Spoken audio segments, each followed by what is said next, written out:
தாவேகாவுடன் கூட்டணி குறித்து ஜனவரி மாதத்திற்கு பின்பு தெரியவரும் என்று அமமுக பொதுச் செயலாளர் டிடிவி தினகரன் தெரிவித்துள்ளார். கரூரில் அமமுக மாவட்ட செயலாளர் இல்ல திருமண நிகழ்வில் டிடிவி தினகரன் கலந்து கொண்டார். இந்நிகழ்ச்சிக்கு பின் செய்தியாளர் சந்திப்பு நடைபெற்றது. அப்போது வரும் சட்டமன்ற தேர்தலில் விஜயுடன் கூட்டணியா என்று டிடிவி தினகரனிடம் கேள்வி எழுப்பப்பட்டது. இதற்கு அவர் தங்களது நிலைப்பாடு ஜனவரி மாதத்திற்கு பின் தெரியவரும் என்று கூறினார்.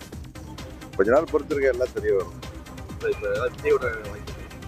இல்லை, கூட்டணியை பற்றி முடிவுகள் எல்லாம் நாங்கள் ஜனவரி மாதத்தில் உங்களுக்கு தெரியும். திண்டிவனத்தில் போக்குவரத்து சிறப்பு அதிகாரி என கூறி லாரிகளை வழிமறித்து பணம் வசூலில் ஈடுபட்ட அரசு ஊழியர் உட்பட 2 பேரை மயிலம் போலீசார் கைது செய்தனர். விழுப்புரம் மாவட்டம் திண்டிவனம் தேசிய நெடுஞ்சாலையில் சொகுசு காரில் வந்த 2 பேர் அவ்வழியாக சென்ற லாரிகளை மறித்து தாங்கள் சிறப்பு அதிகாரிகள் என கூறி சோதனையில் ஈடுபட்டனர். மேலும் லாரி ஓட்டுநர்களிடம் பணம் வசூல் செய்ததாக தெரிகிறது. இதுகுறித்து தகவல் அறிந்த மயிலம் போலீசார் இருவரையும் கைது செய்து விசாரணை நடத்தி வருகின்றனர். புதுக்கோட்டை மாவட்டம் கரம்பக்குடி அருகே பிள்ளக்குறிச்சி கிராமத்தில் கடந்த 3 நாட்களில் 2வது முறையாக நாட்டு வெடி தயாரிக்கக்கூடிய கட்டடத்தில் வெடி விபத்து நடந்திருப்பது சந்தேகத்தை எழுப்பியுள்ளது. வெடி விபத்தின் போது கட்டடத்தில் தொழிலாளர்கள் யாரும் இல்லாததால் பெரும் உயிர் சேதம் தவிர்க்கப்பட்டது.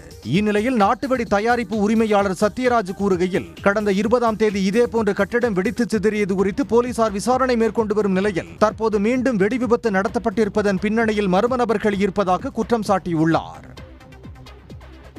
குமரி மாவட்டம் கோதையார் அருகே மோதிரமலை பகுதியில் சாலையோரம் காட்டு யானை கூட்டம் முகாமிட்டுள்ளதால் கிராம மக்கள் அச்சமடைந்துள்ளனர். குமரி மாவட்ட வனப்பகுதியில் உள்ள பழங்குடி மக்களின் குடியிருப்புகள் மற்றும் விளைபொருட்களை காட்டு யானைகள் அவ்வப்போது சேதப்படுத்தி வருவதாக கூறப்படுகிறது.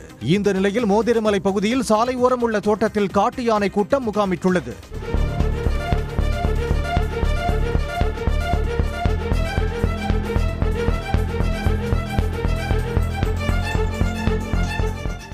இந்த நிலையில் பழங்குடியின மக்கள் கவனமாக இருக்க வனத்துறையினர் அறிவுறுத்தியுள்ளனர்.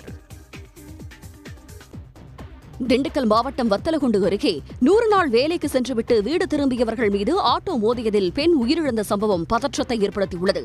ஆட்டோ ஓட்டுநரை கைது செய்ய கோரி உறவினர்கள் சாலை மறியல் போராட்டத்தில் ஈடுபட்டனர்.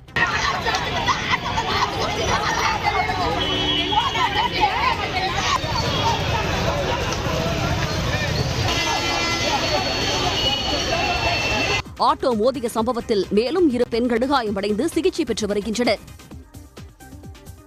சிவகாசி மின்கோட்ட செயற்பொறியாளர் தனது அலுவலகத்தில் கையில் பணக்கட்டுகளை வைத்திருக்கும் காணொலி வெளியானதால் பணியிடை நீக்கம் செய்யப்பட்டார். திருத்தங்கல் செல்லும் சாலையில் உள்ள தமிழ்நாடு மின்சார வாரிய அலுவலகத்தில் கோட்ட செயற்பொறியாளராக இருந்த பத்மா அலுவலக அறை நாற்காலியில் அமர்ந்தபடி கையில் பணக்கட்டுகளை எண்ணியபடி இருந்த காணொலி சமூக வலைதளங்களில் பரவியது.